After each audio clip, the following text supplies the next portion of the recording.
Olá, boa noite. Confira as notícias desta sexta, 20 de abril. Campos se despede do ex-vereador e ex-deputado Paulo Albernaz.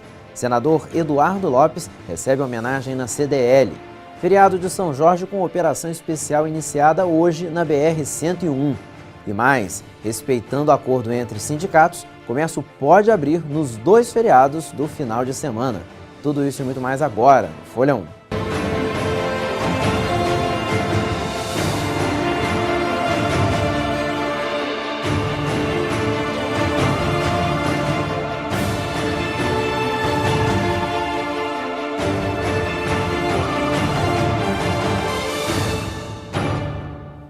E hoje Campos se despediu de um de seus políticos mais atuantes. Morreu na madrugada, aos 84 anos, o ex-vereador e ex-deputado Paulo Albernaz, vítima de um infarto.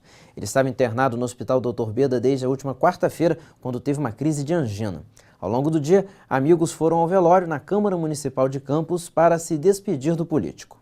No começo da tarde, o Palácio Nilo Peçanha, sede do Legislativo Municipal, recebia em seu hall de entrada amigos e familiares de Paulo Albernaz que foram se despedir do ex-deputado e ex-vereador que morreu na madrugada desta sexta-feira. Entre os amigos estava o vereador Silvinho Martins. O Paulo Albernaz, ele foi vereador, foi presidente da Câmara, inclusive com a minha mãe.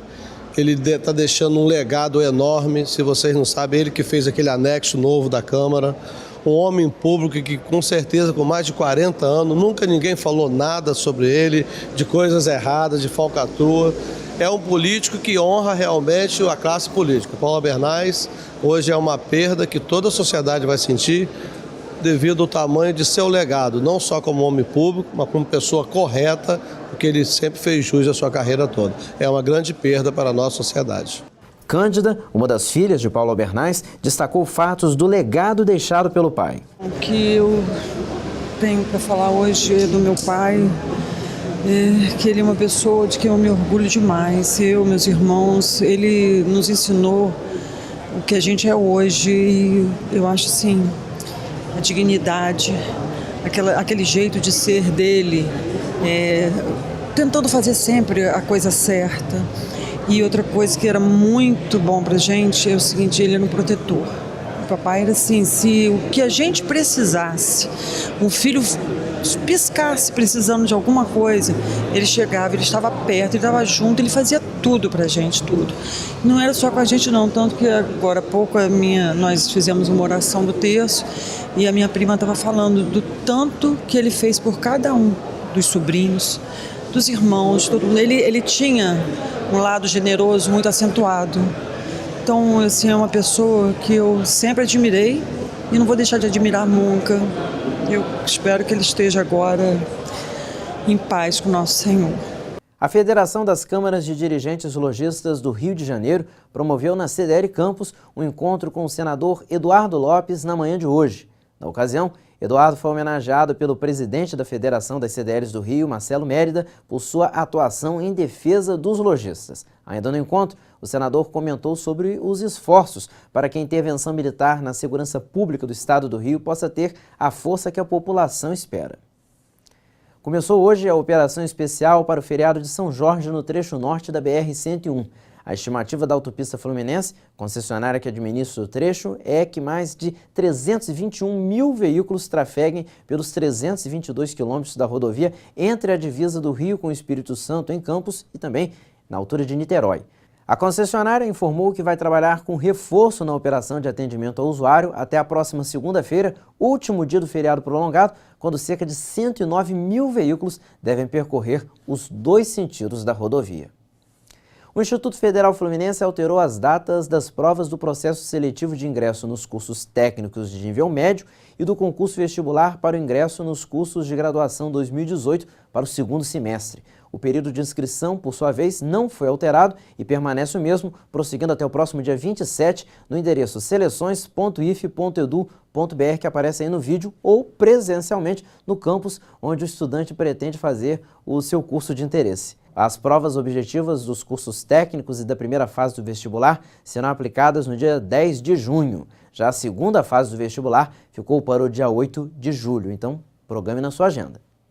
E agora o nosso assunto é cultura. Temos uma dica cultural de uma opção diferente. no Museu Histórico de Campos, prossegue a exposição No Trilho da História, que desenvolve uma interessante ação de educação patrimonial. Aberta no dia 28 de março, data em que Campos comemorou 183 anos da elevação de vila à categoria de cidade, a exposição interativa No Trilho da História continua em destaque no Museu Histórico. Na dinâmica, a história de Campos é contada através da montagem de um interessante jogo de tabuleiro formado a partir de perguntas e respostas que envolvem aspectos históricos e culturais do município. Além de viajar no tempo, crianças e adultos acabam conhecendo melhor a história da maior cidade do interior do estado. E o interessante é que esse jogo a gente não frisa somente o 28 de março, mas falamos aqui no jogo que Campos é muito mais antiga. Então, desde a chegada dos portugueses aqui, que encontraram os primeiros habitantes, que foi o índio Goitacá, e aí a gente chega nessa trajetória de Campos, de povoado, a vila e depois a cidade. Então, aqui a criança vai passando por etapas, né, conhecendo a história da cidade. Então, aqui envolve história local, cultura local, tudo que é regional, né? Até porque na escola aprendemos muito mais sobre a história de outros países do que a história do Brasil e muito menos ainda da cidade onde vivemos, né? Então, esse aqui é um jogo de tabuleiro voltado para a educação patrimonial, que é uma alfabetização cultural acerca da nossa história e da nossa identidade. E para visitar essa interessante exposição, basta se programar, escolhendo o melhor dia e horário. O museu abre de terça a sexta-feira, das 10 às 17 horas, sábados, domingos e feriados, de 9 às 14 horas. E venha que a entrada é gratuita.